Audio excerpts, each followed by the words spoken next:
Welcome to the Evolve, Move, Play podcast, where we bring you the most interesting and enlightening conversations around movement practice and how you can become the most heroic version of yourself through pursuing movement that's relevant to your nature. This is a podcast that's going to feature some of the top movers in the world, some of the most amazing movement thinkers, and people from fields that are related to movement as far afield as evolutionary theory, strength and conditioning, and everything in between. So if you're interested in movement, please stick around. And if you like our work and want to support it, please consider supporting us on Patreon, because this podcast is completely listener supported. We don't want to take any advertising. We don't want to interrupt your experience of watching the show.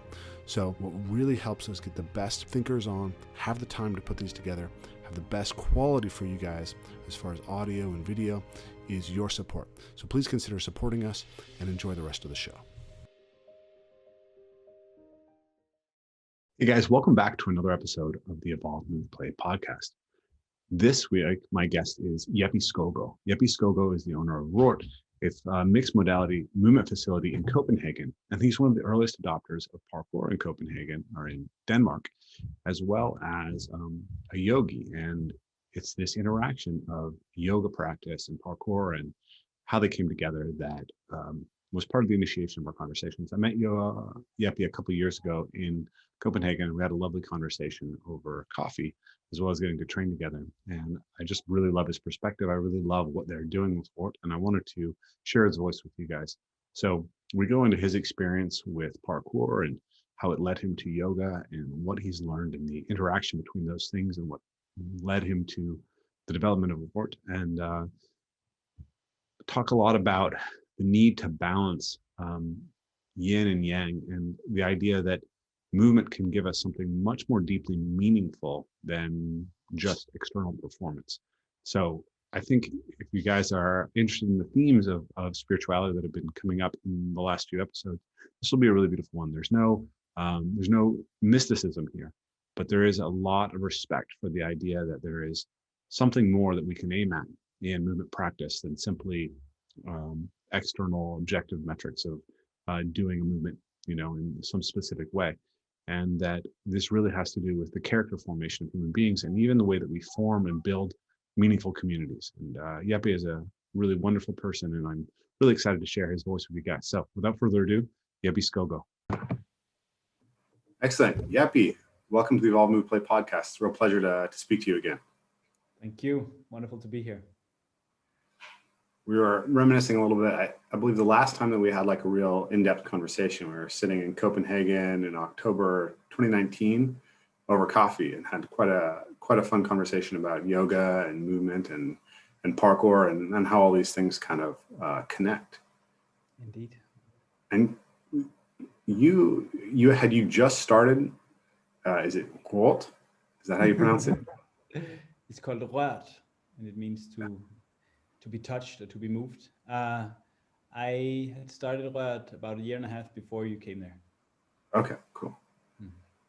Yeah, it was clearly a passion project at the time. Totally. Seems like you guys have survived pretty well through COVID, all things considered, which is impressive. Yeah, it's been obviously having the name Rört, which literally means to be touched, is probably the worst name you could ever name a company in 2020. So it was a bit of a joke when we just expanded on 11th of March 2020, and on the 13th of March our Prime Minister shut down Denmark completely, and then we had 1,200 square meters of movement space, and and no one could go there.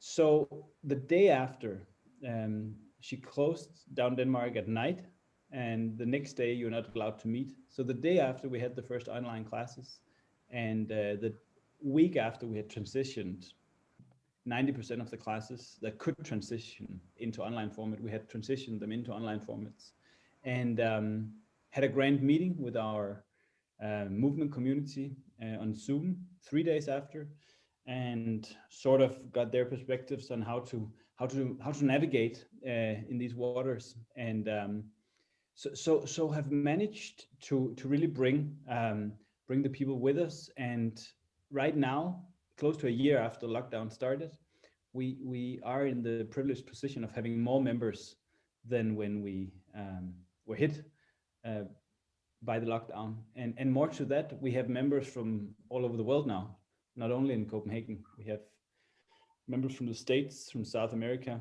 all over Europe and Asia. So yeah, it's been a super rough year, but also yeah, a lot of new opportunities has opened up. I'm happy for you. That's really great, and it's cool that you're able to expand. One of the things that we were talking about the last time we were here and was the relationship between yoga and parkour, right? Because you know, I believe these are kind of the two biggest touchstones of your movement practice, right? You start in parkour, and then you go deep into yoga, and then from there you expand into a extremely holistic and integrated movement perspective that I actually feel like very aligned with evolving play based on kind of reading through your website. But I have a funny story about yoga myself, which is both my parents at one point or another taught yoga. And my dad actually almost died after catching malaria, visiting ashrams and studying yoga in India. And yoga is like, it's just a very obvious thing for anyone who's interested in movement to study at some point.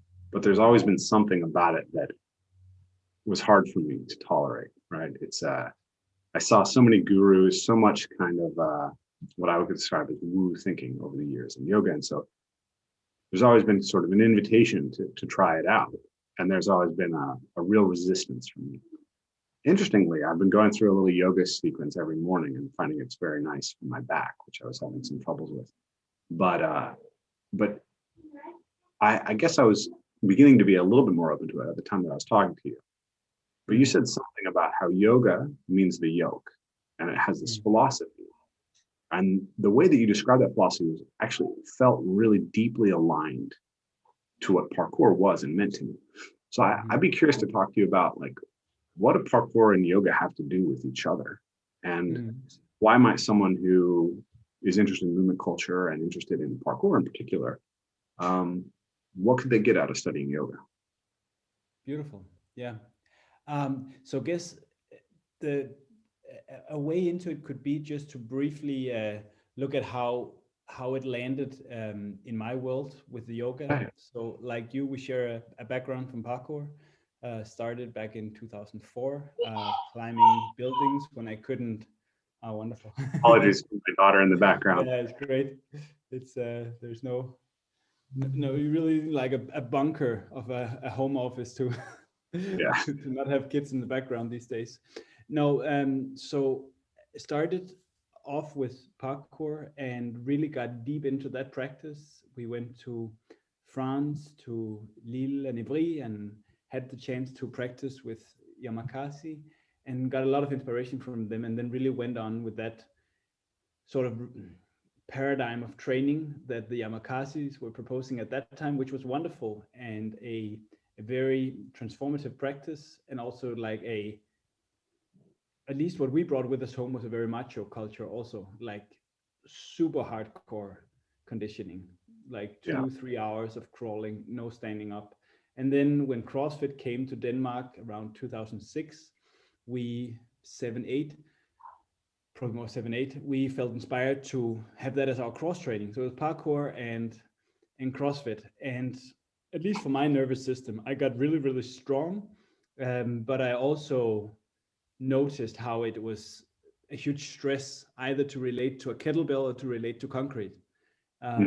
So we started teaching in Denmark and starting to build the community. And one day doing a training, I literally passed out.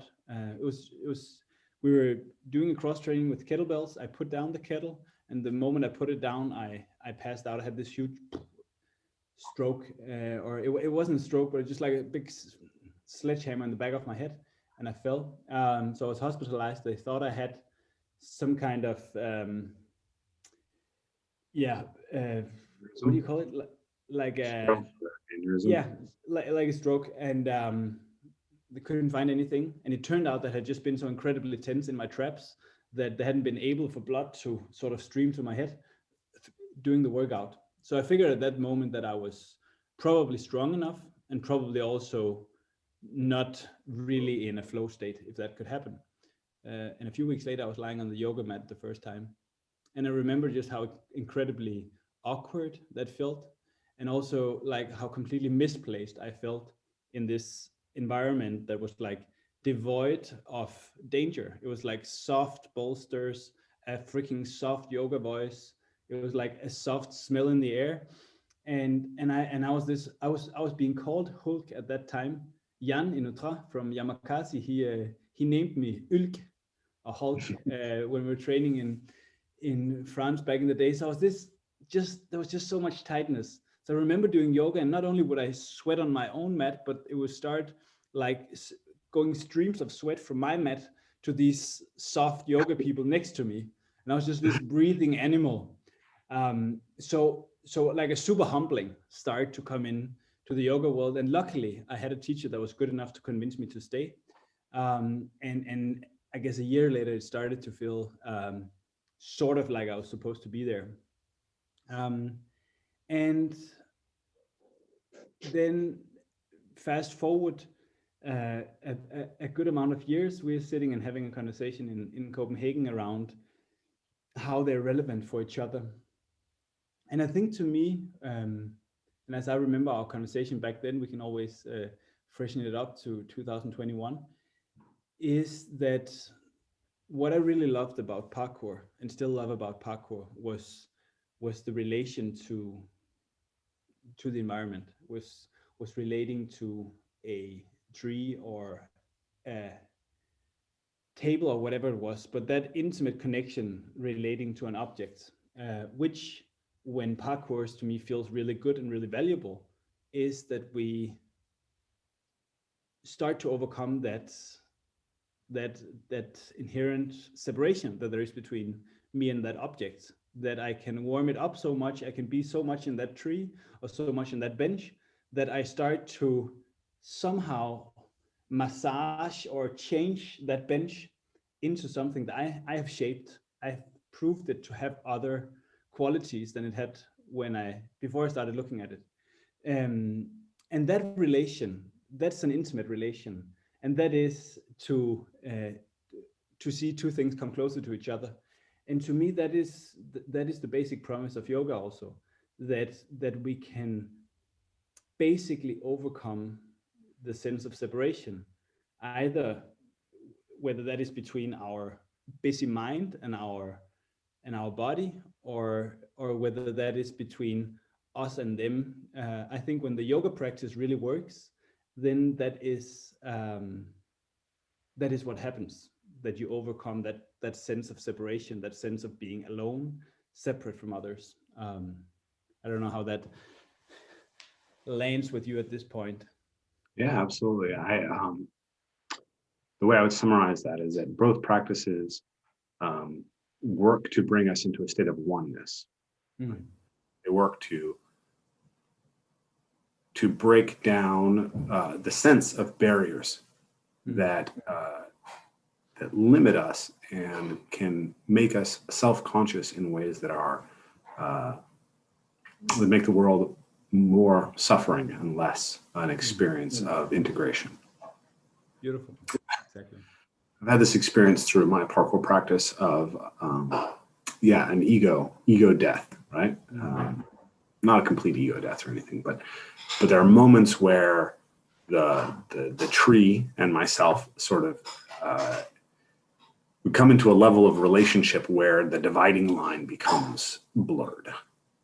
And there's a deep euphoria that is associated with that. And I believe that my understanding of yoga practice is that ultimately the goal of the practice is to reach that sort of my friend John Vervaeke describes it really beautifully. He says something about, radiant at one mint, right? Radiant at one hand. Yeah, beautiful. That when you have done your seated practice and you've gone through training your monkey mind and everything, that you can reach this state where the sense of your separation from things disappears, and that what replaces it it's kind of experience of deep love that that sort of gets rid of some of our ego, and people seem to really enjoy that. It seems to have profound impacts on who they are over time in positive ways. And yet it triggers a lot of people, and yet it's not extremely widespread in the parkour world. And I think that's probably also partly due to the reason that you can get to that place. You can get to that place on the mountain also through a parkour practice. Yeah, I think what you say now inspires me to sort of consider, like, because this is as soon as you say this, I'm also thinking that there's so much of the practice that doesn't get you to this place, or there are so many people that are stuck in practices that doesn't feel like it's lifting them higher. So what are all the things that then get in the way of attaining that or experiencing that, if only momentarily? And one of the things, you call it ego death, that I see get in the way a lot, and that we can then probably relate to what we're doing, is that sense of heavy identification with one movement, tribe or another, heavy identification with one discipline or another. Because as soon as you identify that heavily with one, being a tresseur or being a yoga teacher or yogi or whatever, there is a good amount of personality hooked on to that also. And what I often find, and what I really use a lot of energy on in our movement community, is to keep asking people, do you practice what you are good at or what is good for you? And I remember we had that conversation, and you said something that I thought was genius. You said, but Jeppe, you know what we've been trained for throughout education system? We've been trained to specialize, to become better and better and better in order to eventually be able to send the highest invoice. That's basically the game we play. And we play that for 8, 10, 12 hours a day, 20 years in a row. And then you enter a movement studio and they're asking you to not be the best, and that it's not necessarily the goal for you to become better. Of course, that's a pretty ambitious goal, to be able to tweak that or to change that understanding. But I really appreciated you reminding me about, like, the conditioning we're living under. And at the same time, I want to keep asking people, do you practice what you're good at or what is good for you? And I think that's worthwhile asking yourself every half a year or whatever. Yeah, I was just listening to another podcast you did to kind of remind myself of your perspective and where you're coming from. And I heard you say that you practice what you're good at or what is good for you, right? Mm. Yeah. And it really resonated for me. I formulated it a little bit differently. I say, the practice should serve you. You shouldn't serve your practice. Yeah. And you said that also in the same interview. You said something like, you shouldn't exist to serve yoga, right? Or to serve CrossFit. It's totally. I mean, I sometimes in the yoga classes, I can see people getting so serious about a freaking yoga posture, and it's as if they think they were invented to satisfy that yoga posture or to come into that yoga posture. They'll tear their hamstrings to come into a full split, and it's like, where is the reward? And that's really like, you need to turn things around there. So totally with you.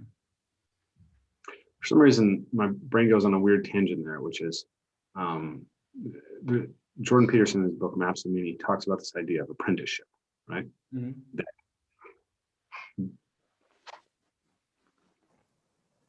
There are many strings that hold us all the time, right? Like we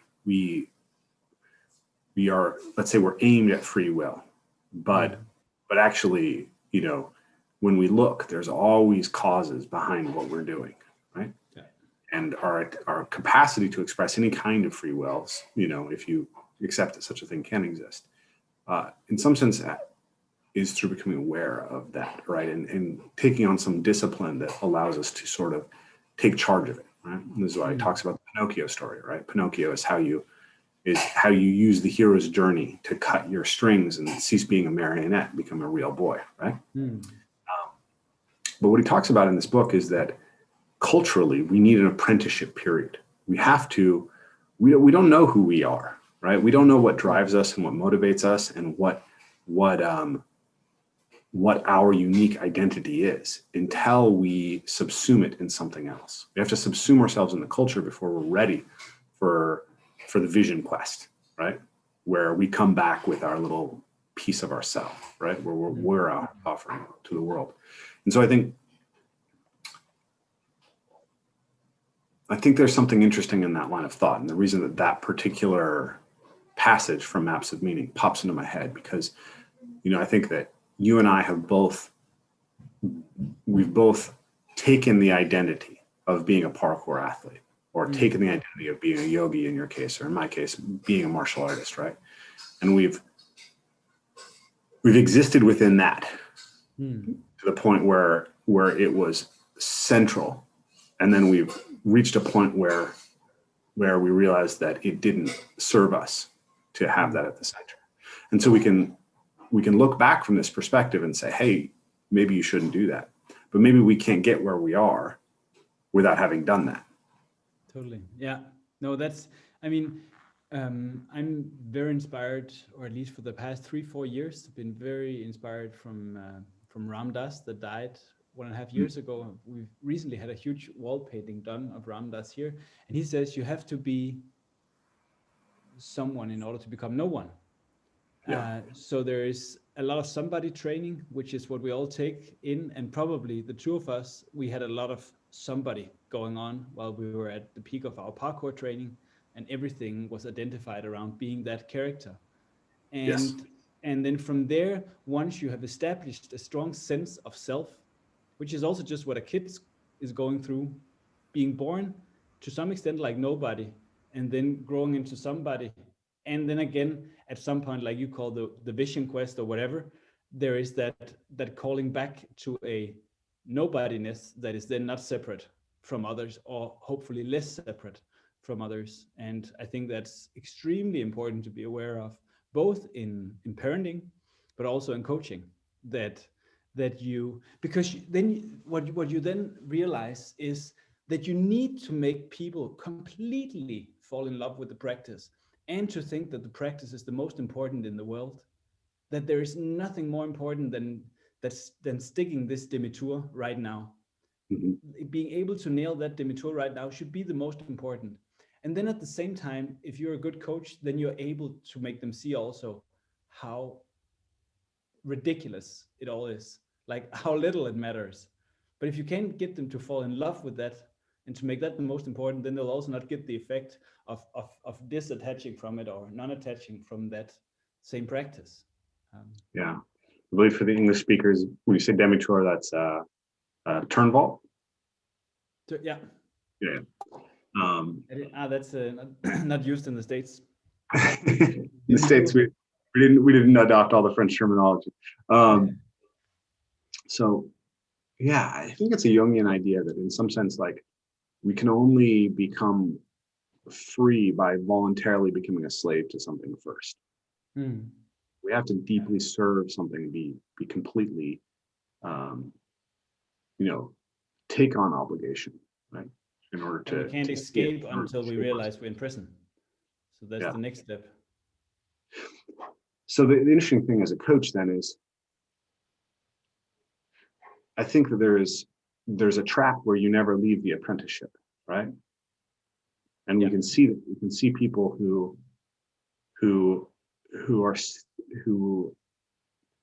perhaps they're just not there on the journey yet, but you might look at them and say, oh wow, you're still in that place, right? And it seems to no longer be serving you, right? I don't see growth. I see a sense of stagnation. I see a sense of frustration, right? Of perhaps an implicit realization that there should be something more, but you're attached to where you're at and it's not serving you. And then also I see a lot of people who they reach that stage with a practice, whatever practice it is, where the apprenticeship no longer serves them, but they can't see past it, and then they just drop, right? They leave it. They leave the practice behind and they go somewhere else. And sometimes they start the process over and over again, just repeat. And sometimes they sort of descend into a life that is free of practice, that doesn't have the meaning that they had, but they can't get it back. So I'm curious for your thoughts at the moment on how do we guide that? How do we recognize someone who's in the place where they need to center their identity on the practice and say, okay, we'll serve this for you and we'll bring you through it, but we want to keep this blinking light saying, yes, but, right? The Tao that can be named is not the eternal Tao, right? So this is your Tao right now, but don't become attached to it. Yeah, it's a brilliant question, and I think that's really what makes that's probably, I don't know if that's what makes the difference between an instructor and a coach, or between a coach and an actual teacher or guidance, that you're able to hold that space to make them both fall in love with the practice and also see how ridiculous it is at the same time. But I remember some years ago, I saw someone who had just perfected the arm balance in the one arm hand balance in the Danish community. And there was exactly what you said, this sense of stuckness. I could see that trip wasn't lifting him higher. And if you go to the Tantra yoga, that's the core distinguisher between how you should spend your time. Is this lifting you higher or not? And it might become more and more stable, more and more subtle what you do there. But if it's not opening something else in you at the same time, it really doesn't impress me. And I think that has been healthy for me, coming from a parkour background into the yoga world, because yoga, the physical practice, is relatively unimpressive. Like when you've been in dancing, you've been in parkour, you know what the potentials are of a human body. So you really can't be impressed with very little of the physical practice in yoga. So it was never really addictive to me. I appreciate the physical practice. I sense that it's good for my body, but it's very hard for me to really get a boner out of seeing the physical practice of yoga. So I'm totally with you. How can we, as coaches, as mentors, better help guide that practice? And I think one of the things that really helps for me is that we now have a community that is so diverse when it comes to practices. We decided to create a community that was not defined by one practice, but rather through a mindset of how we go into the practices. And for that reason, I believe we've lowered the threshold for people to move into other practices that might at this point suit them better. And also the fact that you probably have beginners in every class, because it's such a diverse community. So there'll be someone who's done parkour their whole life that are now there for the first time at a yoga practice. And there's something very unarmoring about being a very serious yogi and then having Hulk next to you that is sweating and fighting to get through. There's something very unarmoring about that. And I think that challenges your own sort of identification with being that expert yogi. So it sort of helps you to crack you open, that there is someone next to you who's not completely caught, as opposed to being around a group of experts where they're all so identified. Like you can see it when you come into some yoga studios, it's so tight. It's like you can feel so much of their identity is just invested in how they roll out that mat or how they breathe or whatever it is. And it gets dry. It really gets dry because you see they're perfecting a yoga sequence and it's like building a prison at the same time. Yeah. It's funny. I feel like we've had a very parallel evolution in a lot of ways, like obviously differences in the path, but it's striking how similar some of the stuff is. Like so I started parkour a year after you, right? And then I got into CrossFit. Now I did all we did the conditioning stuff. We went over to Ohio to the first American Rendezvous and met Kazuma and Stefan and, Forrest and Dan, and we did wonderful ages and ages of conditioning. And then we came back. It was funny, you called it a macho culture. Like when we came back, like we were doing this in our classes and every single woman we ever had in a class would cry, right? It was just,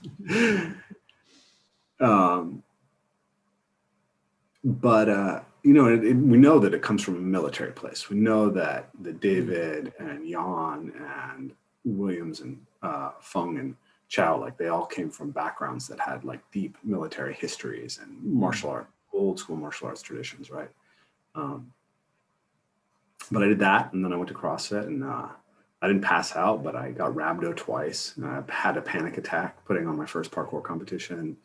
I had all these problems with my body. Like CrossFit for me, like I got to world class in some CrossFit, not the longer workouts, but the shorter workouts I could really smash. Like I was doing, I can't remember what it was, like Fran in 217 or something. It was fast. It's all a blur in my world now. But the weird thing was that I got fatter while that was happening, which was strange. And then in like the 18 months after I left CrossFit, I tore ligaments in both my feet, subluxated my cuboid bone, had 2 back spasms, a panic attack, and then tore my Achilles tendon. Oh, and I subluxated my shoulder. Good for you. So this story is, I think there's a lot of resonance between your experience and mine. And we both came to. I just want to zoom in on that particular place, because I guess now looking back at that sort of year of horror of injuries, you can appreciate that quite a bit, that was the case, that you had that knock. Yeah. It seems like it's just very few injuries at this point that I can't deeply appreciate. And that it's, as long as you don't have the mindset, as long as you're really deeply identified to one type of practice and your goal is to perfect that, then of course an injury sucks, because that's a setback. But if your trip is not that, but if your trip is to get to know that one you're hanging out with every day, if it's to release attachment, then that's quite good news. And I think that's part of also being that teacher that helps people to navigate, that you show your own track record of injuries and hopefully show that it didn't just get you more tight on that particular thing you were doing. Yeah, I really like something Louis West said. He said, never waste an injury, right? And so I've learned a lot about health and about taking care of yourself. And, I still regret sometimes the injuries, because it feels like, if I had I might have achieved more skill-wise if I hadn't had such a rough road health-wise, right? And as I'm entering, I'll be 39 in a week, as I see my 40s on the horizon, like there's a sense of like, okay, well, how much more can I get, before we start to go down the hill? And the injuries, took that away. But as a teacher and as a coach, they've been extraordinarily fruitful, right? It's like there's so much insight that's been generated from them. And I've been pretty good with my body in the interim. Yeah, and I think amazing practice. Still, I was so inspired to practice with you. Yeah. In 19, it's just this big, strong body that just kills trees, and it's amazing. It was really humbling to be with you. There's a lot of like very light athletes in the parkour world in Denmark, where I can easily justify why I can't move the way they do.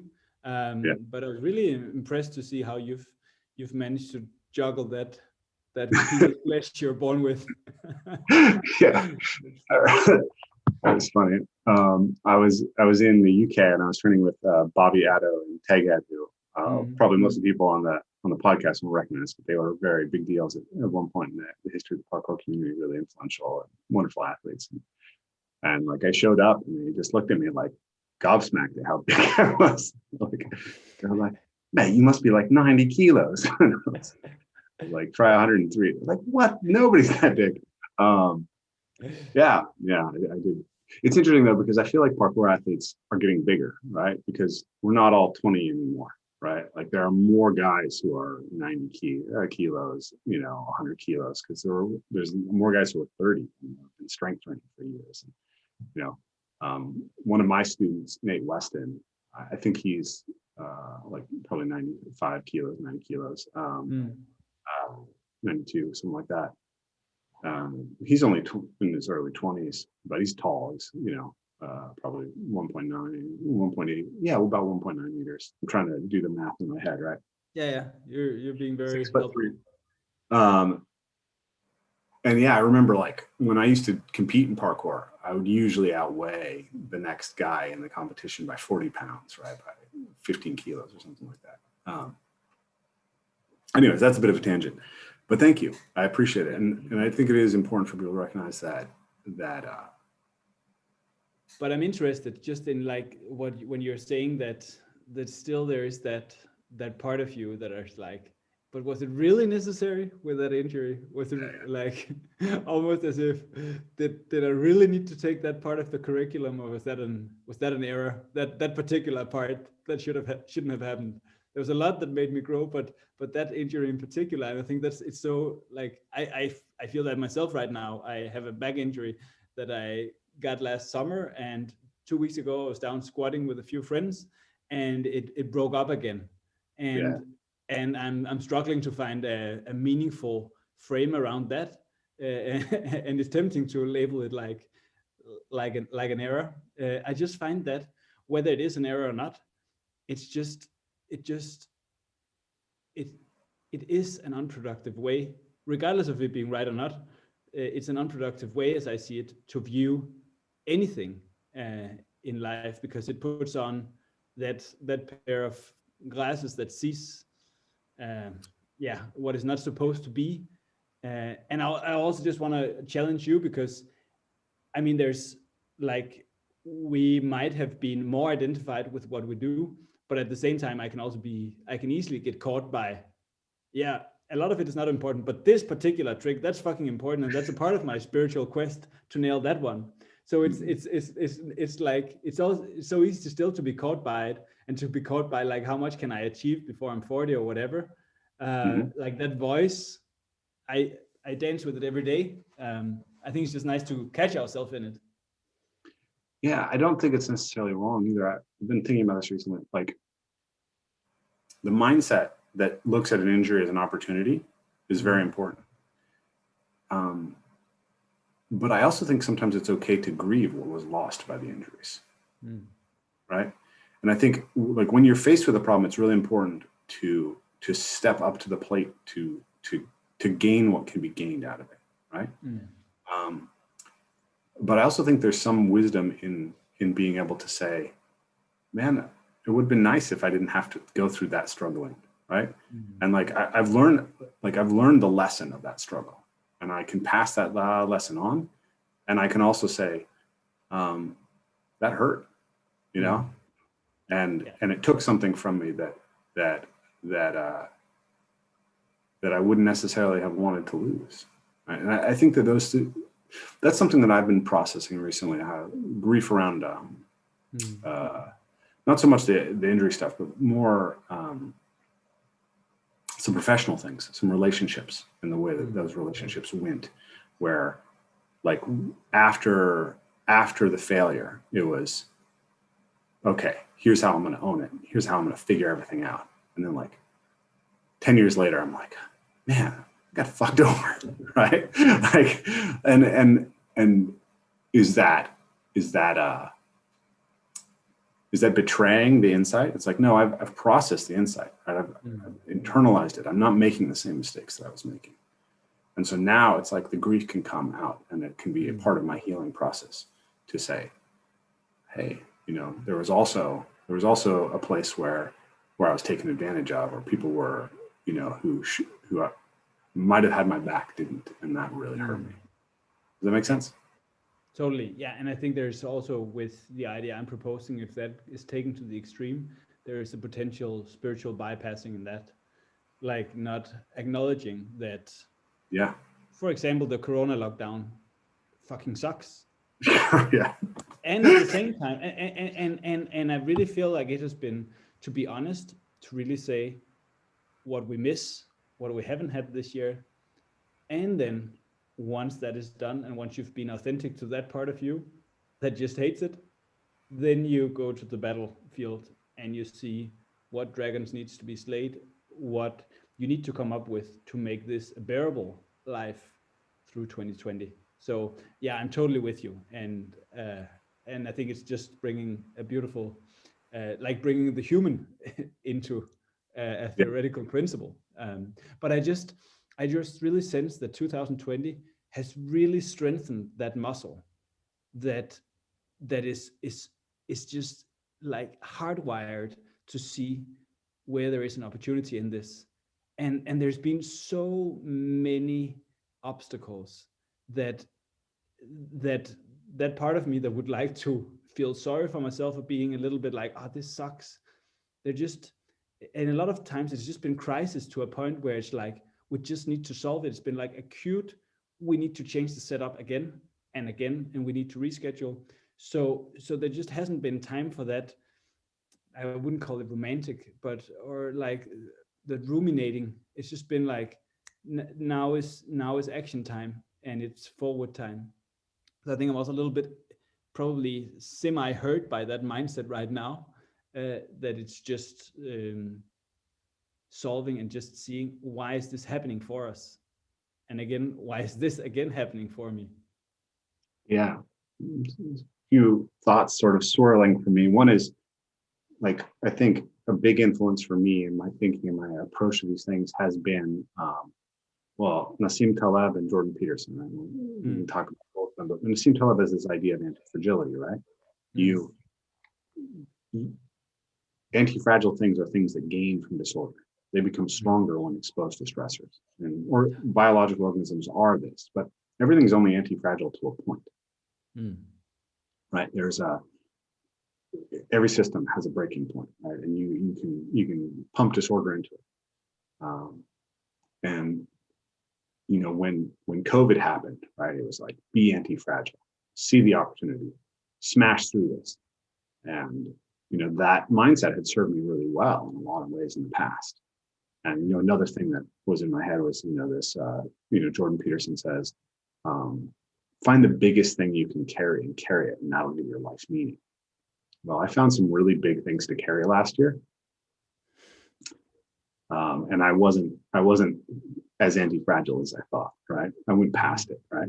So perhaps a better guide, you know, Mihai Csikszentmihalyi has that idea of the flow channel, right? When your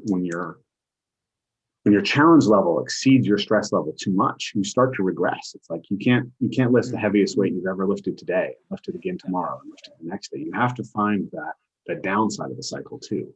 And that's how we stay in flow state. And so for me, it's like, you know, I think in many ways, externally at least, 2020 probably looks like the most successful year of my life. Right? Like I made a big impact, and, you know, grew my network, and it was absolutely miserable, and I never want to experience anything like it again, right? And so I'm a lot less interested at this stage of my life in the heaviest thing. I'm interested in carrying the optimally heavy thing, right? Totally. Finding that balance, because, and so I'll tie in another idea here, which is something I like, you know, which is all kind of integrating in my head, I guess. But Paul Chek, who I mentioned before, or I mentioned in the preamble, you know, who's been an influence on me recently, he has this idea. There are always three options, right? There is the optimal thing that you can do, right? There's a suboptimal thing, something that's going to you know, it's going to move things, but not necessarily in a way that is good for you, good for the people around you, good for everybody. And then there's nothing, right? Choosing to do nothing. And I don't think I had a lot of space in me before this year for allowing the option of nothing, right? And nothing can be very, very powerful, right? It can be the choice to step away and say, okay, we're in a conflict right now, and we can just hash it out, and we can fight through it. But maybe it'll be way more costly to hash right now than if we step away and cool off, and then come back with a different mindset. And I'm always the guy, like when my wife and I fight, it's like, you know, I want it done now. Like we're gonna get to the bottom of this and figure it out. And it's a real lesson to be able to say, like, let that almost yin space into it as part of the process. Yeah. And so, so yeah, that's been a lesson for me in the last year, is like, sometimes the answer to the problem is to say, like, if I don't have a good solution, can I survive no solution for a little while until there's a good solution for me? Totally. Yeah, and that's also been one of our lessons. That really resonates for me. I think mainly we've been in trying to find optimal solutions again and again. But what we've also seen is that in this highly chaotic environment that 2020 was, what you find a solution for today is maybe completely irrelevant tomorrow. And for that reason, you spend so many resources on something that has a very limited effect because you need to change it the day after again. And in that sense, sitting and waiting is probably less satisfying for that part of you that wants to do stuff and wants to take action. But for your organization, for your own health, much smarter. But I think that's I think that a lot of us are struggling with that. We like to take action. I can't just sit here, but maybe I was supposed to. I hear you on that one, and also here and there. And I've seen from outside that you've been. Yeah, I've just seen the Instagram part mainly, or the which is always impressive, but even more impressive when you know the heavy lifting that is going on behind the scenes. I don't know if it's probably a little bit I don't know, correct me if you don't want to spin it in that direction, but I think one of the learnings, I guess there's a lot of professionals listening to this podcast also, and one of the reasons I think that we've been able to navigate in like constant coming up with new solutions again and again has really been that we are calibrated and anchored in a community that is not a community like we say we have a community, but which is really like an active, creative community. And I've really seen the value of that this year. We've spent an awful lot of time on investing in a sense of community, like a really felt sense of community in Rört, which means that when Corona hit, then a lot of businesses learned whether the people that they sell their goods to or services to were seeing themselves as customers, co-producers, or community members. And for those that had them as customers, they saw their customers leaving because there was no loyalty, there was no, we're creating this together. But what we saw was that everyone, and like really without exception, everyone wanted us to come through this together. And because we had created a habit of whatever it was, we're building this together. And we had taught them again and again, you're not consumers, you're creators. And there's something inherently unworthy about have to fit into this consumer role. And I guess at the heart of each human, there is a creative soul. There is somebody who wants to be partaking in what is being built. So what we've seen is again and again, people have showed up. So during the first lockdown, we've just taken over this huge building. Everyone was sent at home. People would come wearing a face mask and helping us to build up the new rooms we just got. So they would come and paint. They would come and just help out in whatever way they could. And they were growing because they were still creating. Although there was a lockdown, they were still a part of it. They stayed plugged in.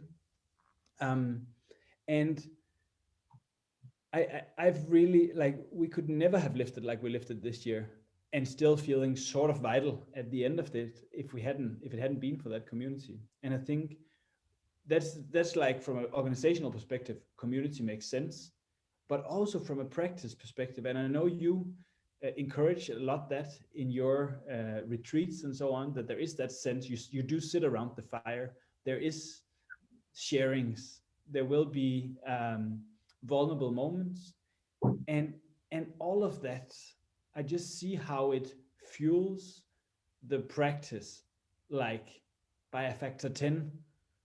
If my ambition is that when people come into Rört, they enter a yard, and already as they enter the yard, or maybe when they think about Rört on the way there's on the bicycle, they're starting to come into a mode of yoga. When they come into the yard, they'll meet people that will remind them about how amazing they are.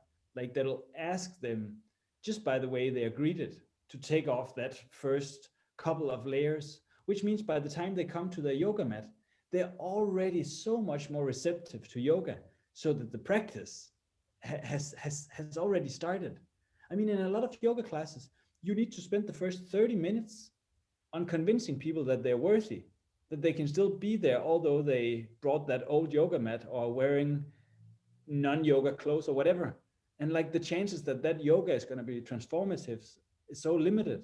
So if we can build a culture that is really supportive, that is really making each of these people, trust that they belong, then the job of the teacher is going to be simple. It's going to be like, come into dog stretch and you have it right there. The job is done already. I would love to hear your perspectives on community building and how it's talked about a lot and maybe practiced to a lesser degree. Yeah. With evolving play, we've evolved this idea that fundamentally what people are looking for through whatever practice, whether it's yoga or parkour or something else, is a sense of meaning, something that's and we kind of see meaning as coming in two areas, right? It connects you immediately to something that feels meaningful, right? Like being in a flow state feels meaningful no matter kind of how you access it.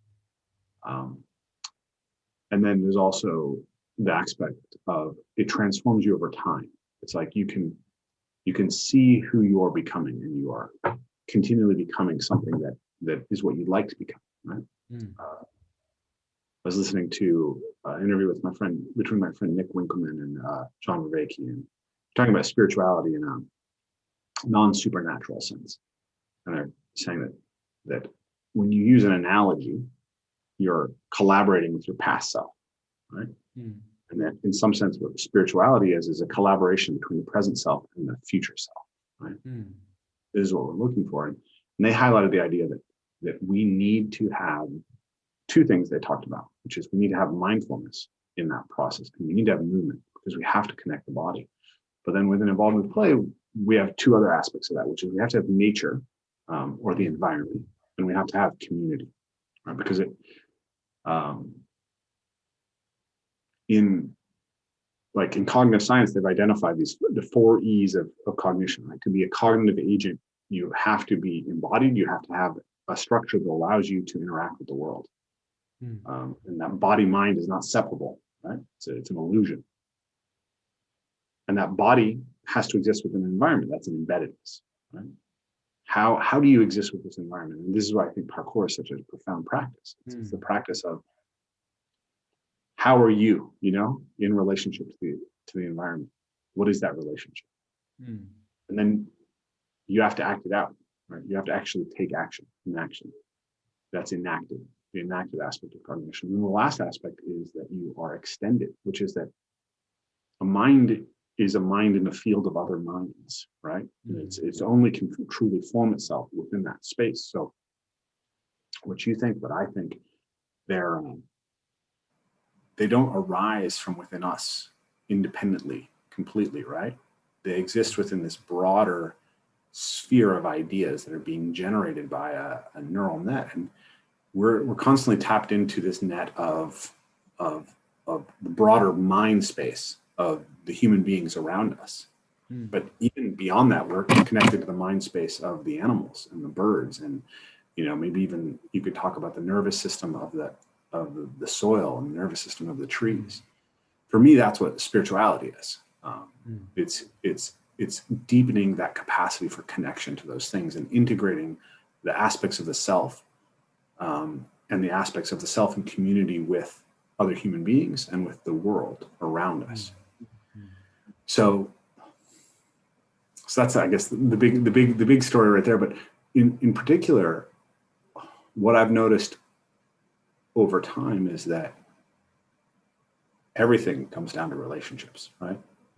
Like most people stick with whatever physical practice they do because of the relationships that it affords them. Most businesses that survive over the long term, you can be a sociopath and you can manipulate people and you can make a quick buck, but it's not a sustainable long-term strategy. You have to move from ecosystem to ecosystem. But the people who are really successful in the long run are those who cultivate relational wealth, right?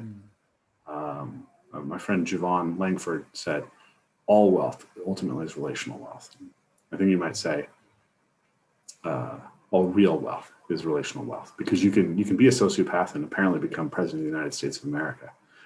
But I don't think that the internal sensation of being a wealthy, abundant person is actually being felt for that person, no matter what power they've accumulated.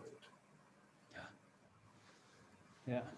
So that's quite a rant. So I'll let you. No, but it's just taking it back then to, so if the key driver for the people we meet, the people that join a community, is actually the desire to belong, then I think we have an even greater obligation to secure that the practice they get is the one that fuels them. Because we know that it gets really sticky then, because you land in a community that makes you feel seen for the first time of your life and that makes you feel that you belong. But that practice after the first 3 years is actually not floating your boat that greatly anymore. So how can we, either as coaches, make that evolve in a way where it's fresh again, where it's juicy, or are we ready to let go of the students? Or can we create a community that holds more practices, that where the threshold, because it's inside of a community with a range of different practices, the thresholds are lower and it's going to be easier to stay plugged into the community. But now you're just sitting on a pillow for the next year, or whatever it is. My friend John Vervaeke has this term, an ecology of practices, right? Mm-hmm. Whether we're using yoga or parkour or meditation or whatever it is, the thing that we're trying to get at is not the practice. It's what the practice affords us. And, you know,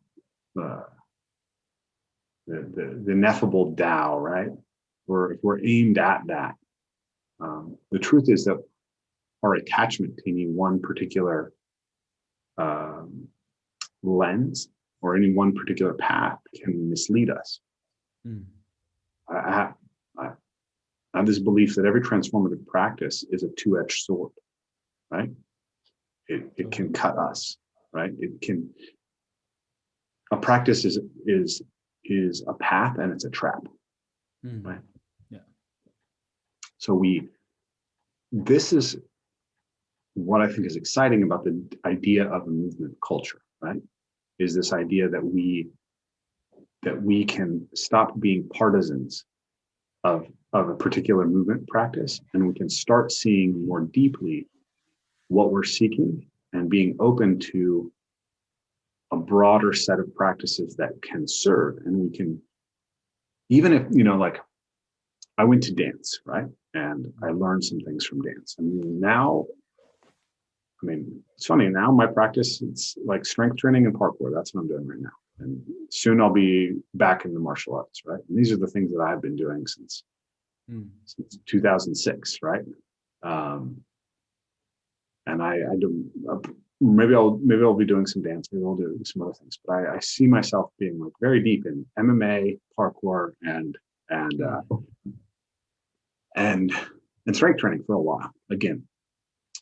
But by opening my lens, I come back to those practices with a renewed understanding of how to take what I'm looking for out of them. Yeah. So, and I think that's like the deepening perspective that you have a pair of eyes that is able to see a lot of opportunities for growth inside of that framework. And then you don't need to go and consume another practice. Then you can actually stay there.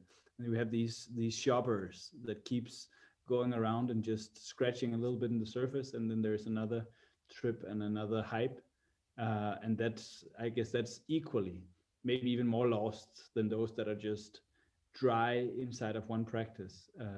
So yeah, I think it can also easily becomes, in the movement culture, it also easily creeps in that you have to sort of be completely holistic to be the right mover or whatever, which is like anything else, complete, like, another dog. yeah, it's just losing it, or not getting what we're there for, when that fundamentalism creeps in. And it's so interesting to see the human brain, how it's easily, when I show people the movement triad in Rört and say, you're either moving alone together with other people or in relation to the environment, then without me saying anything, just having presented that, they sit and think, the people listening, that yeah, I get that I can be anywhere, but I know that Jeppe thinks it's best to be right in the middle, where you're sort of a Superman of all of it. And I couldn't be less interested in that. If it floats your boat to be right there in the middle, where you're sort of a super diverse mover, good for you. But if right now your work is to sit there on the pillow and that lifts you, great, really, really great.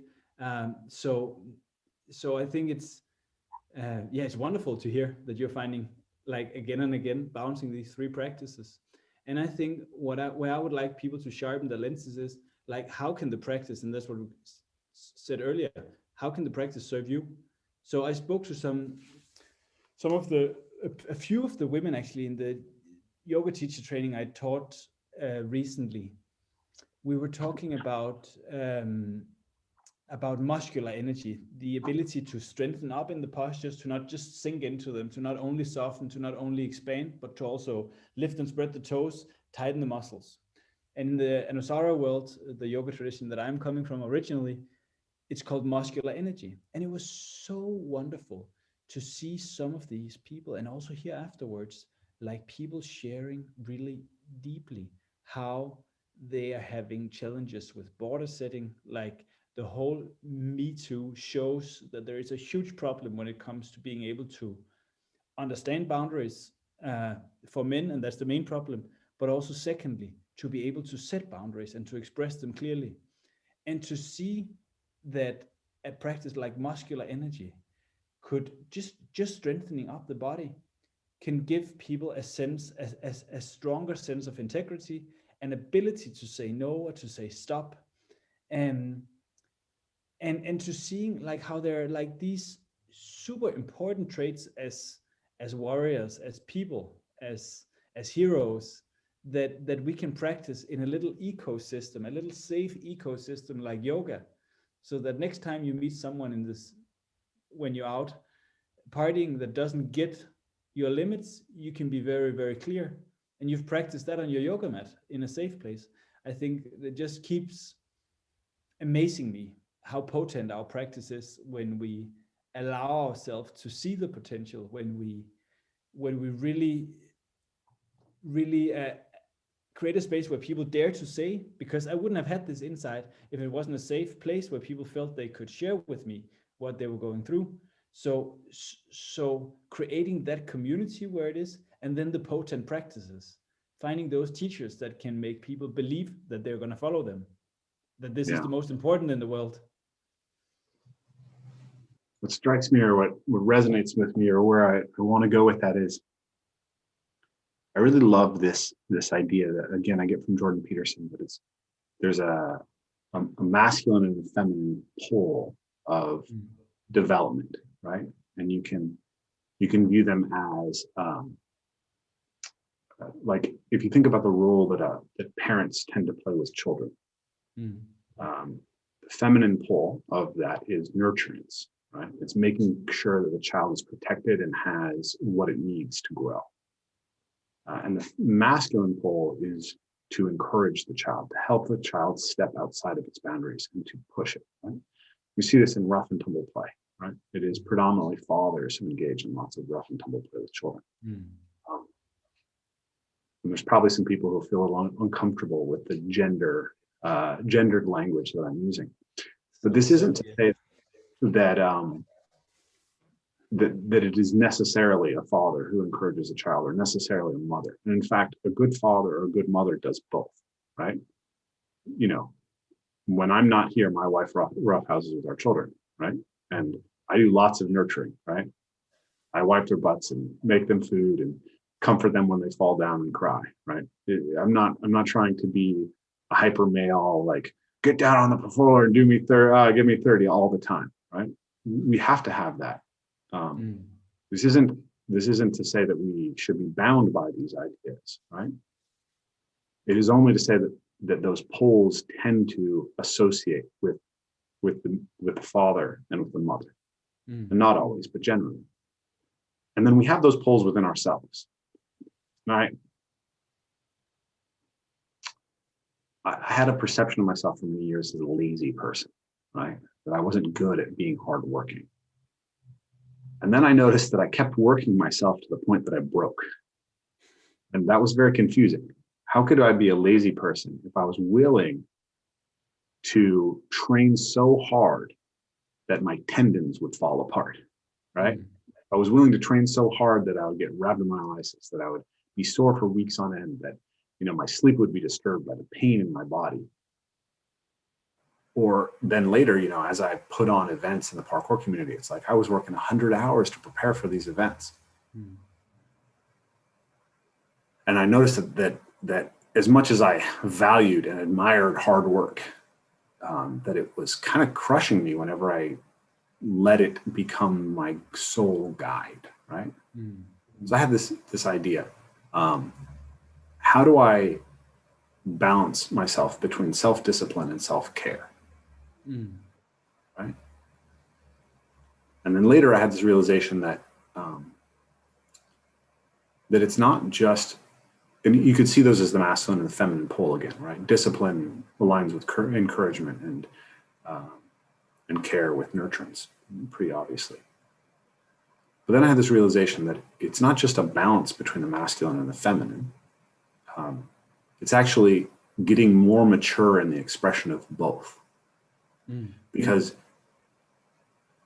when you don't understand yourself or you don't love yourself deeply, it's very hard to actually tell the difference between disciplining yourself and abusing yourself.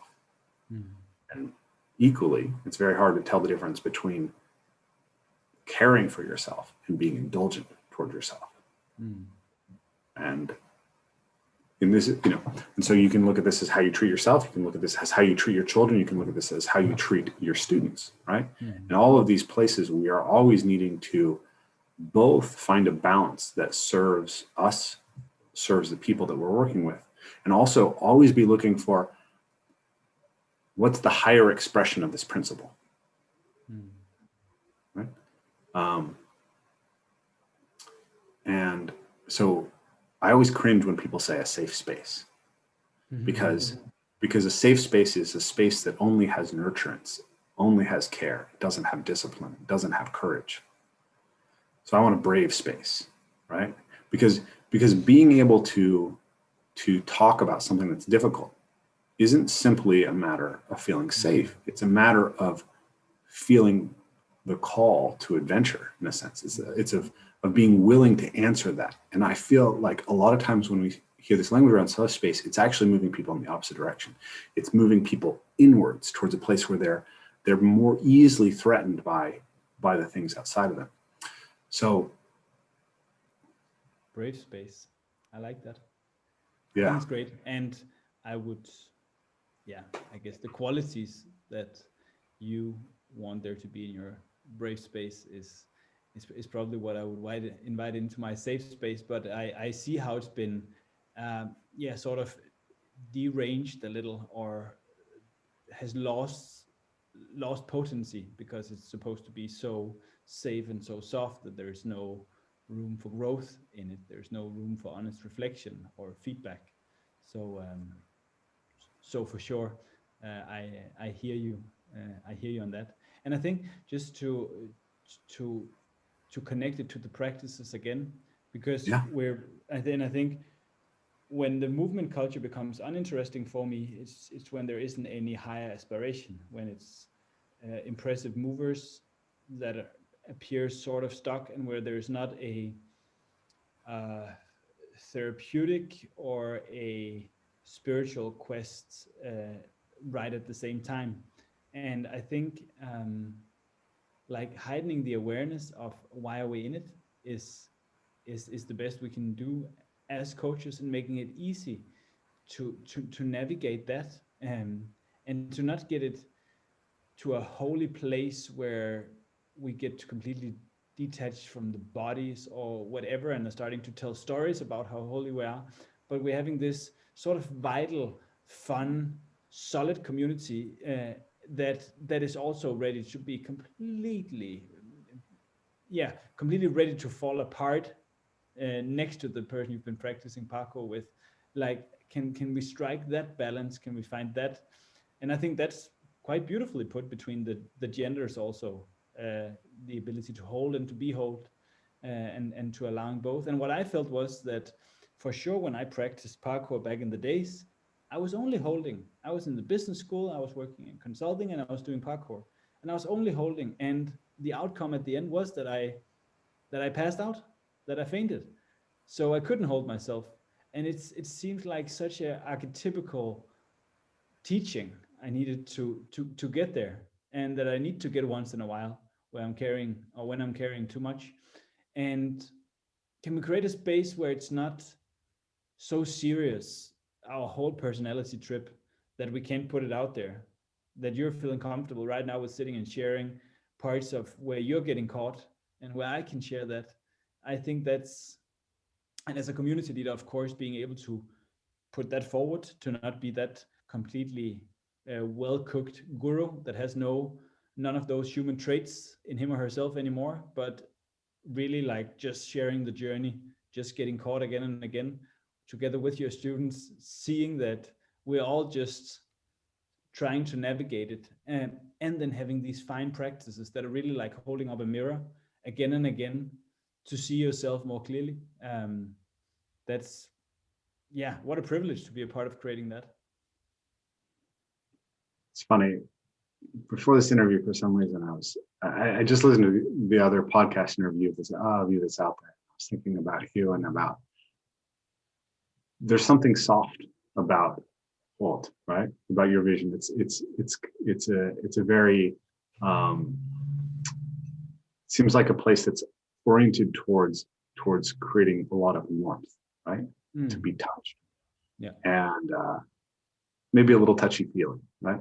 And I was thinking, how is it that Hulk, right? Like, look, you're this muscular cut, powerful looking man, powerful jawline, you're hyper masculine looking, and you've got Viking ancestors supposedly in your blood.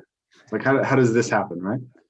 But I think that the story is that you overdosed on your yin, right? Totally.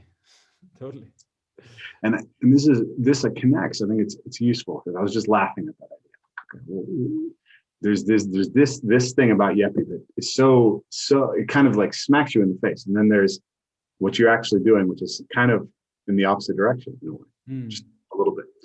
And then this thing, a former friend of mine said, I think it's a really profound insight.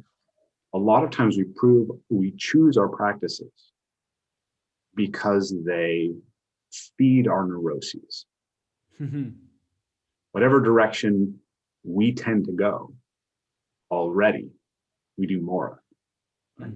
For myself, for instance, I got really into deadlifting. I was really strong at deadlifting. And I got lots of injuries when I was doing lots of deadlifting.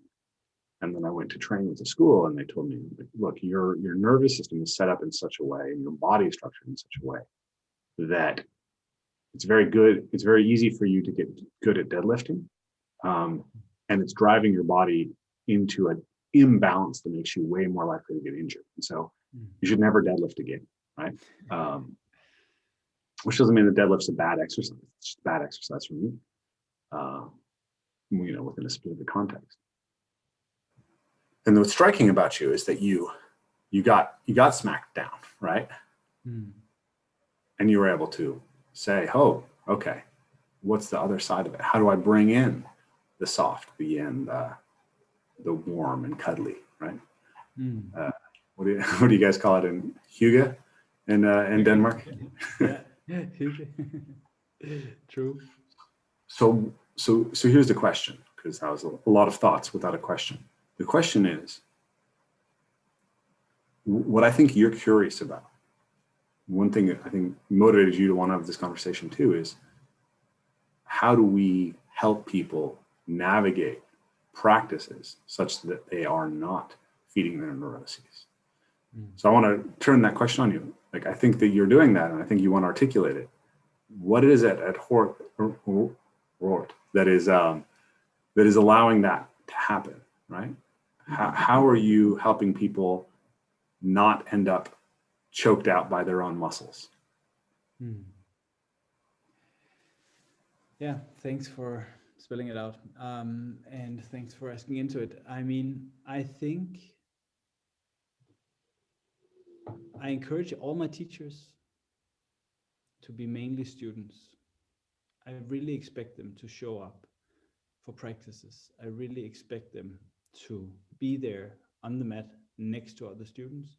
So I want to get rid of the hierarchy, because as soon as there's that hierarchy between teachers and students, the teachers get caught and the students also get caught in trying to want to be like a teacher, which I think is one of the things. There are so many things that can confuse us in this quest. There are way too many. So I think it's really like it's a whole ecosystem that you are trying to manage, so it allows for that freedom where we don't come with our sort of pull towards feeding our neuroses, but where we are free to choose what we can feel inside that is nourishing us the most. Because I really do believe that whenever we're balanced, whenever we're calibrated, whenever we're in healthy environment, we know what way to go.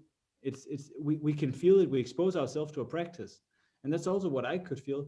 There was a complete lack of flow in those last year of my parkour career, and I was not nurtured by it. But I was stuck with the community, and I didn't want to leave them. So I kept feeding myself something that my body really didn't need. So creating an environment where it's easy to be exposed, where you are not valued by your expertise or your expertness. I think basically, if what we've covered so far, I think is so much around how the community can be supportive of it, how a multitude of practices can be support for it, how teaching students to navigate between the practices, not in regards of what they're best at, but really what seems to float them the most, what allows them that quality of freedom. I think all of them are small sort of smaller aspects of how we can allow that freedom to choose what is good for us. And I think in my case, because I mean, I could also, after I passed out there, another path could have been to be, what the fuck hadn't happened? I need to get back. I just lost my complete identity, like a complete identity loss. I was lying in hospital, and I was sitting on a bed. I needed to bend so deep forward that they could put in a syringe between my vertebrae so they could take out the spinal, or like liquid from the spinal cord. And I could feel like these small ticks down in my legs from that needle going in. And it was a person in an internship doing it. So she didn't hit the first times. And then a pro came in and did it first shot. But I was, in a way, at the most powerful part of my career, and I've never felt more powerless. So daring to listen to that, like had I been, I allowed myself to lose that identity part that was me being that parkour guy. And can we make it easy for people to let go of these parts of them where they're really hooked, lost in some part of their personality? And supporting that, I think, is really the key, the key. So I guess it was I guess in the end I was just lucky that it happened to me, and then I had the courage to let go of that old self, of the Hulk self. Hulk also means to cry really loud in Danish. Hulk is at Hulke is like, "Wah!" And there was a joke that Hulk became Hulkeren.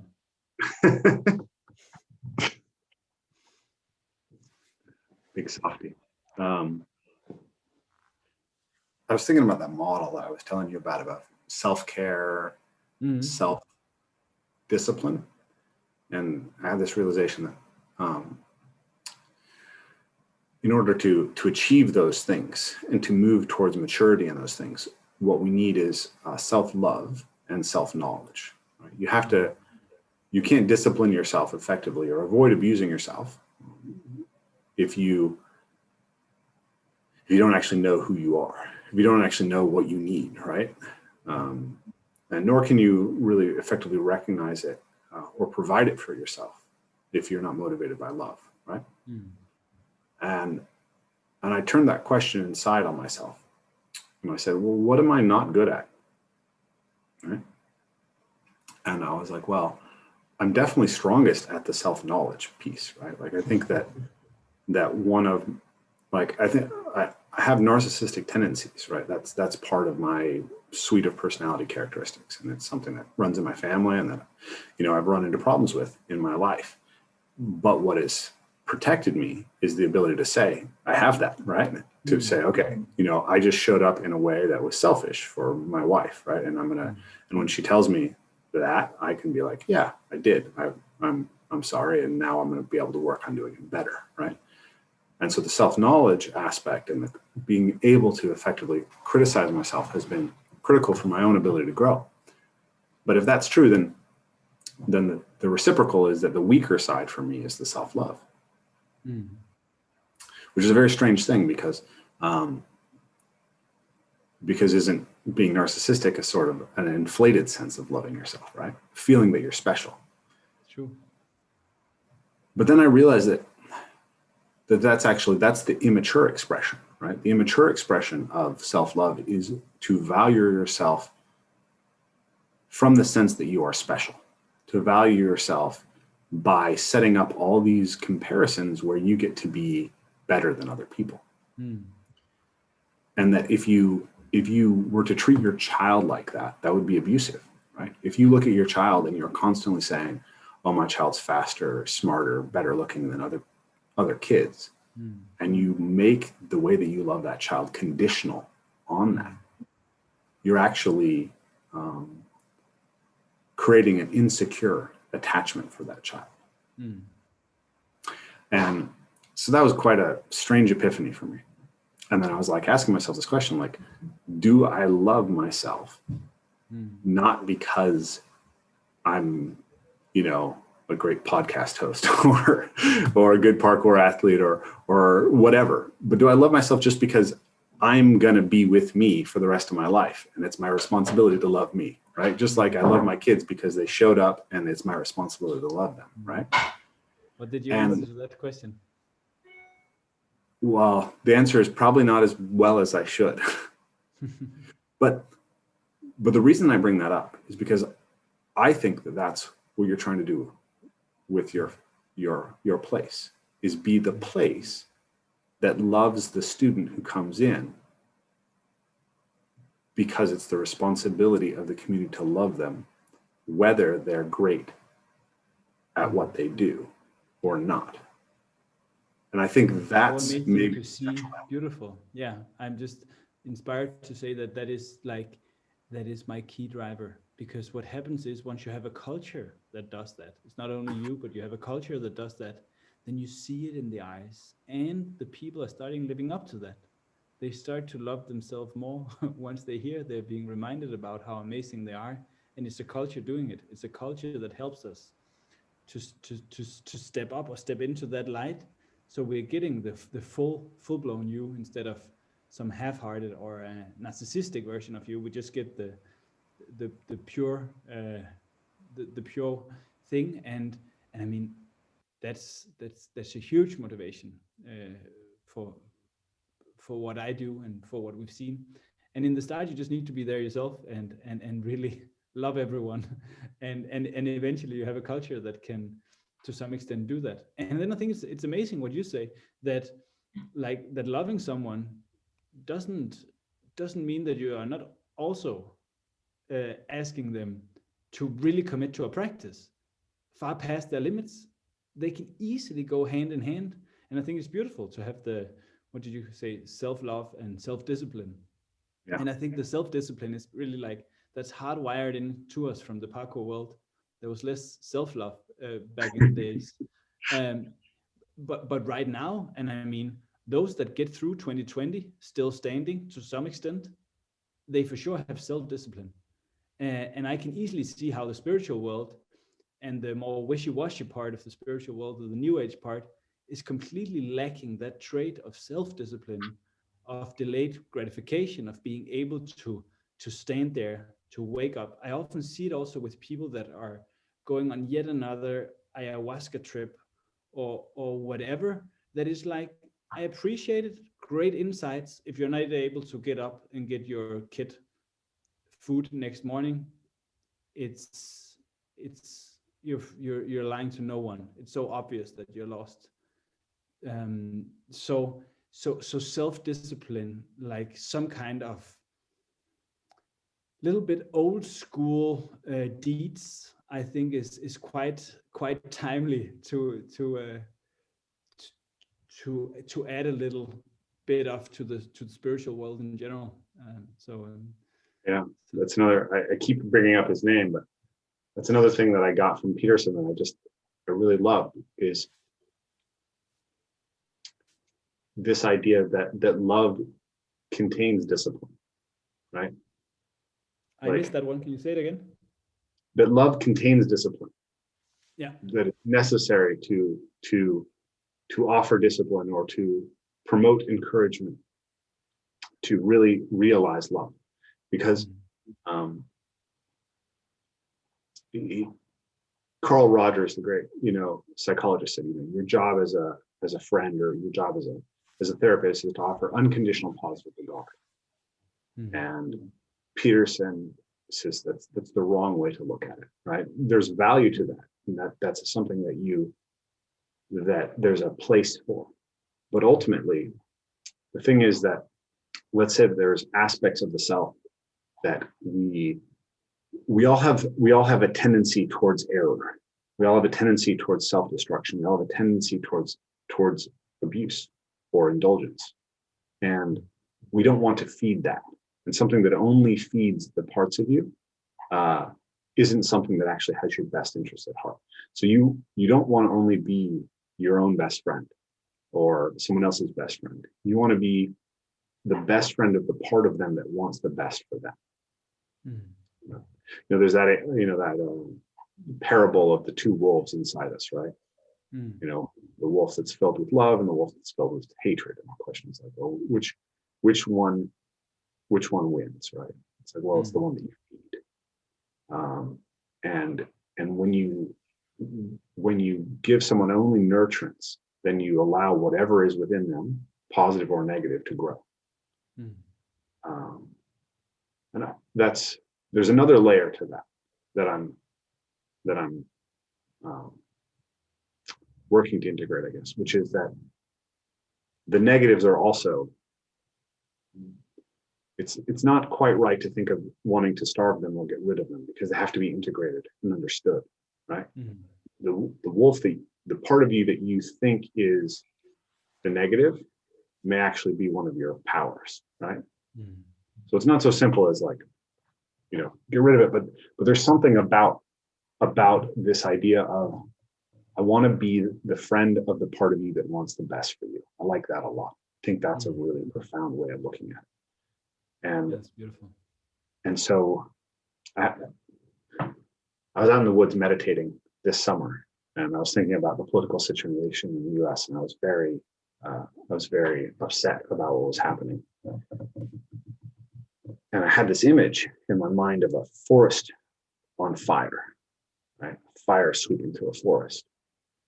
But in my mind, I could see that the fire that was sweeping through that forest was only burning dead wood and brush. Mm.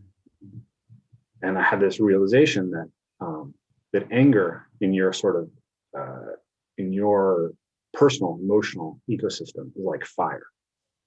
And when the ecology is healthy, the fire is a necessary part of the cycle, and it burns off the dead wood and makes room for new growth. But when the ecology becomes unhealthy, the fire can burn the heartwood of the trees. It can destroy. It can leave only ashes behind, right?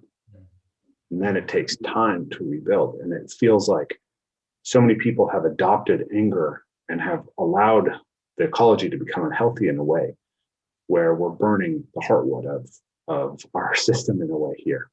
And without getting too deep into American politics, the insight that I was trying to bring up there is how do we're not trying to get rid of, sorry, here's the connection that I was looking for.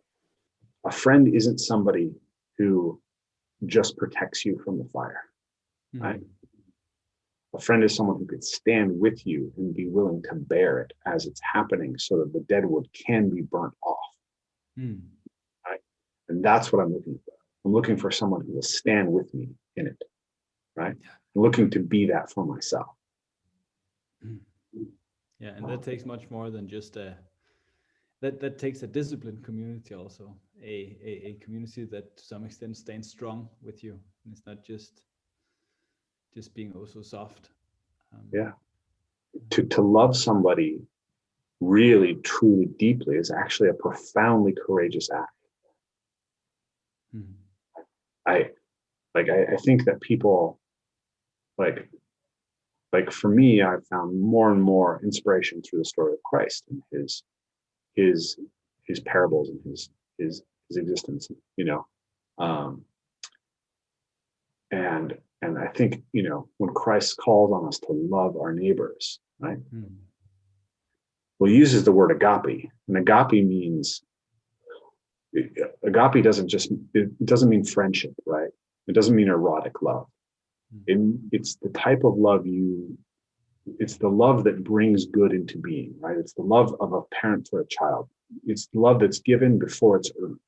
It's given without being earned. And when Christ challenges us to love our enemies, right? What he's saying is that we have to have the courage to view them as somebody who can contribute to the good in the world and to be willing to show up for them when they show up to do that work, even though they are our enemies. That's my view of it, right?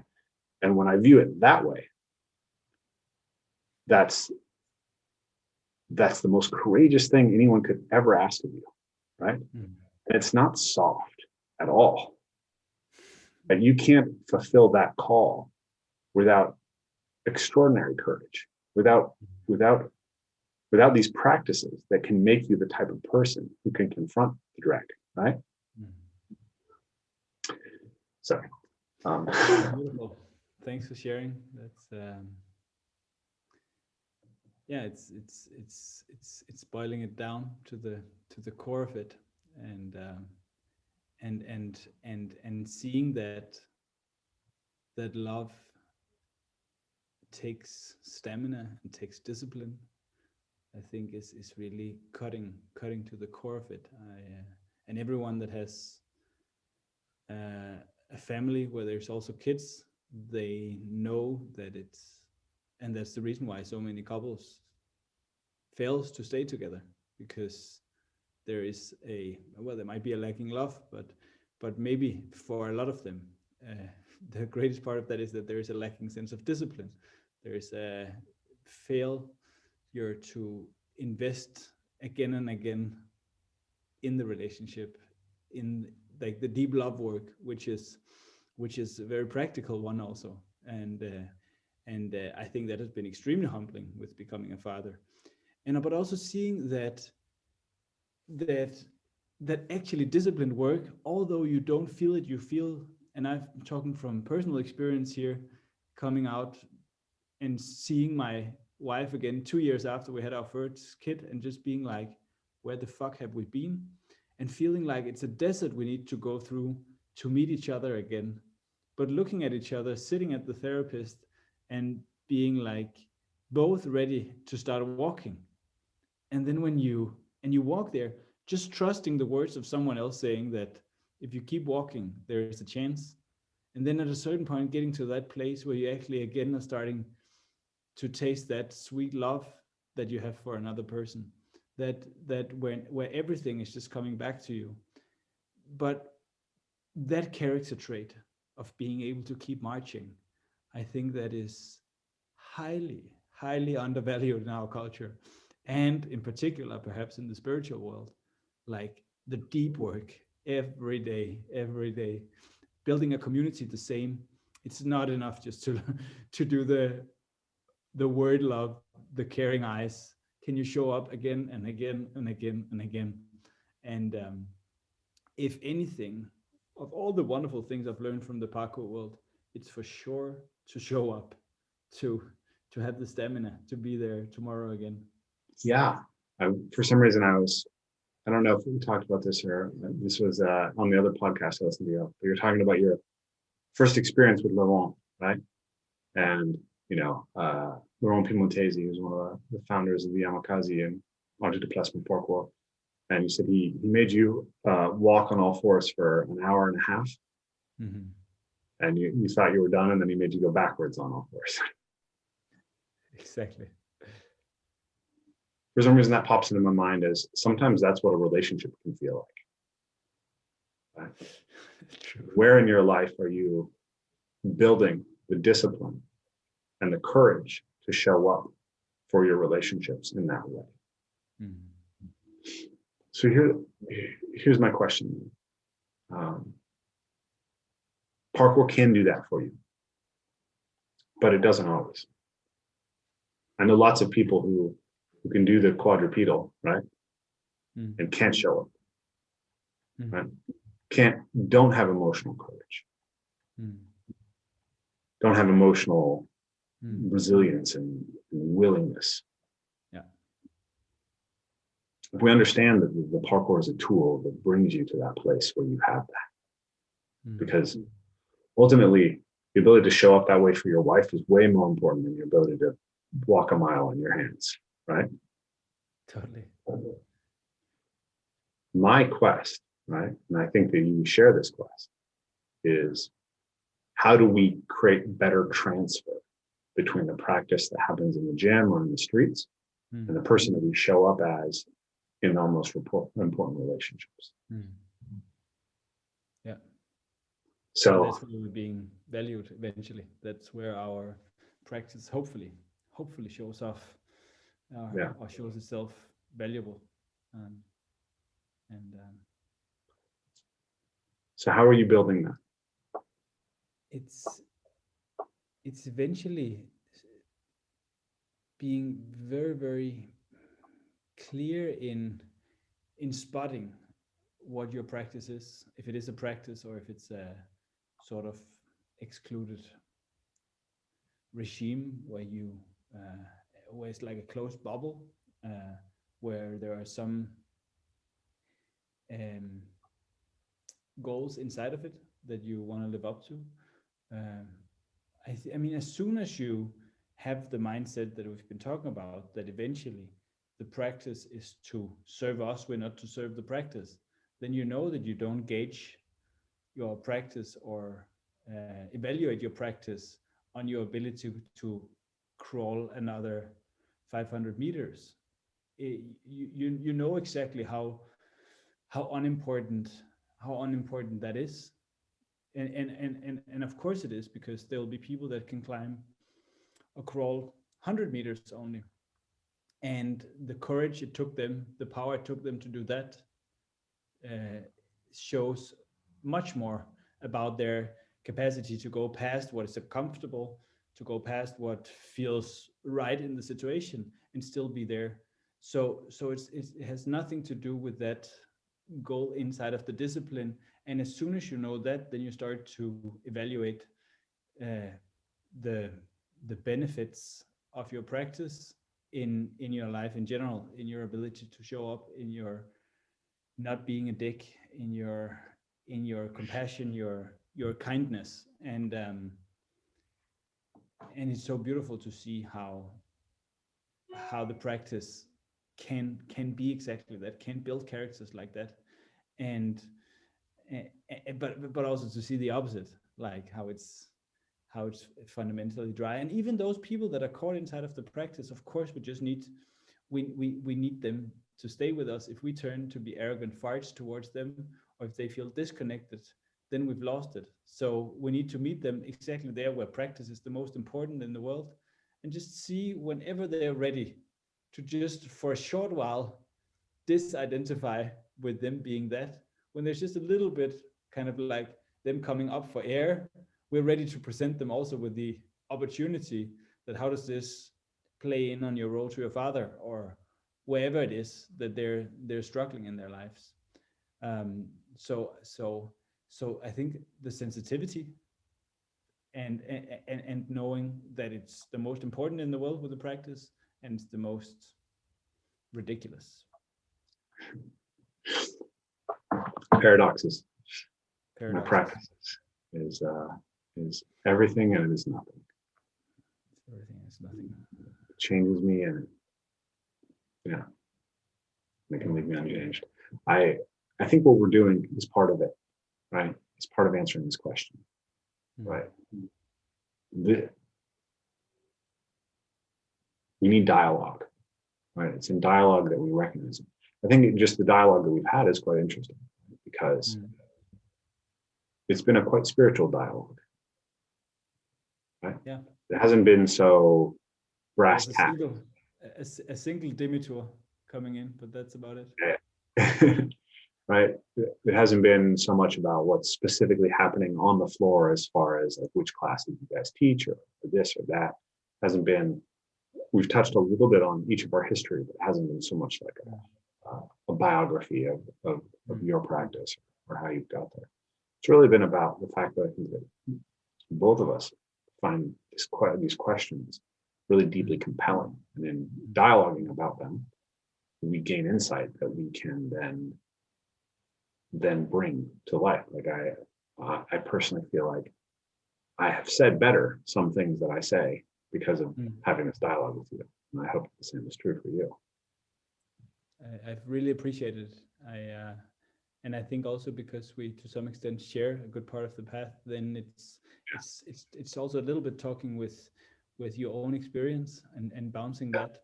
And although we haven't dived into the particular practices, then I feel like repeating that it's not because it's not important, because it is the most important. So if you can't seduce people to fall in love with the importance of a Turnvold or a demitur, then you'll never get to have this conversation with them. You'll never be considered relevant for any further conversation, because they're not mindful. If you can get them completely mindful at that moment, because you're such a precise teacher, because you're such a precise and dedicated and passionate teacher, then you can have all the other conversations also. But it's almost like it's our entry ticket to have this conversation, that we know that we can also get people to pay so much attention in that very moment of the physical practice. So I've also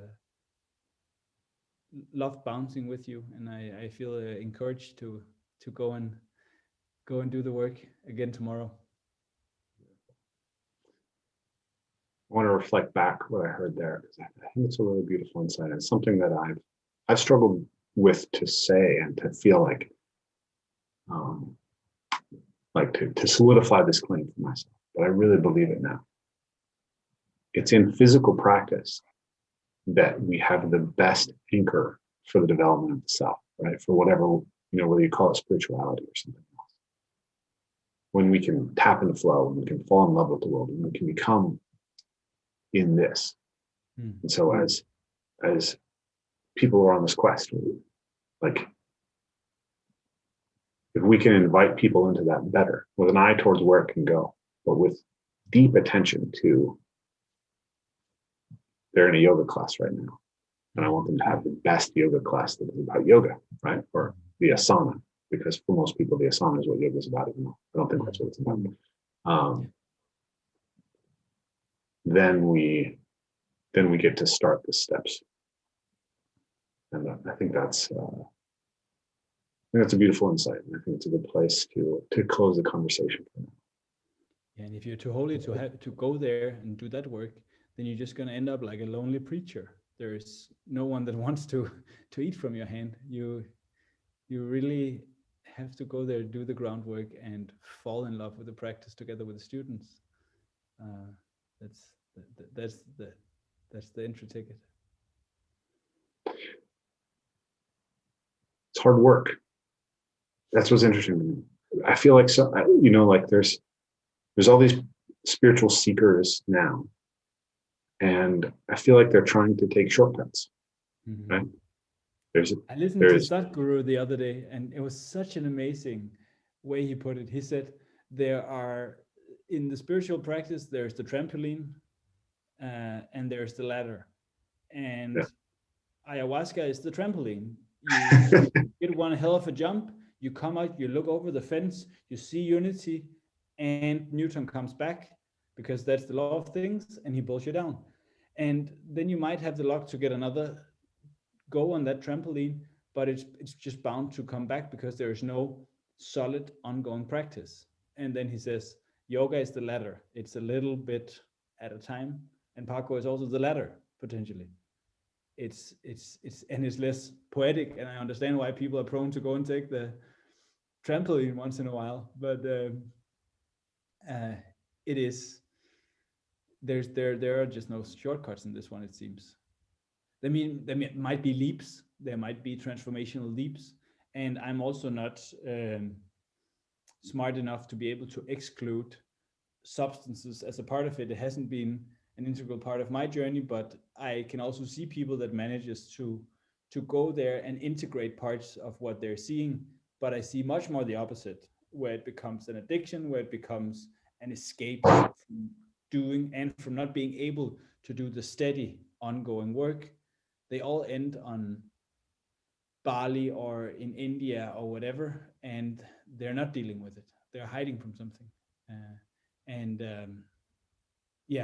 I wish for a spiritual practice that is so grounded that you get that sense of solidity, and that's the sense of also empowerment, because you can carry yourself. You don't need others. You don't need anything apart from that. You need a warm-hearted community, but that's about it. Yeah, I agree. I think that growing up in the hippie community, I've seen so much of the trampolining, right? And I also know people who've really gotten beautiful leaps, left a few rungs and got themselves back on the ladder, right? But I think it can be misleading. I think that Jung said, for a tree to reach to heaven, its roots must reach to hell. The idea in the hero's journey is you don't get to the promised land without going through the underworld, right? Without 40 years in the desert. And within our practices, we get to choose the deserts that we wander in. Right? Yeah, and we can continue. Ramdas says, we tend to trivialize the spiritual journey. We like to make it one that is just about comfort, about entertainment, about feeling good. And it's not. It's also very uncomfortable. And I think it's beautiful to make the roots reach to hell. That feels almost encouraging when it's put into that metaphor. Yeah, so let's keep building our roots. I'm with you. Yepi, always a pleasure. Look forward to speaking to you again. I loved it a lot. Thanks for taking the time. Absolutely. Thanks for listening to the Evolve, Move, Play podcast. If you want to support what we're doing, make sure to like, share, subscribe, and hit that notifications button so you know what's coming up. And of course, the biggest support you can give is to become a Patreon supporter. This is what's going to allow us to grow this platform more than anything else. So this is entirely listener supported, and we really appreciate your support. And we look forward to talking to you again soon.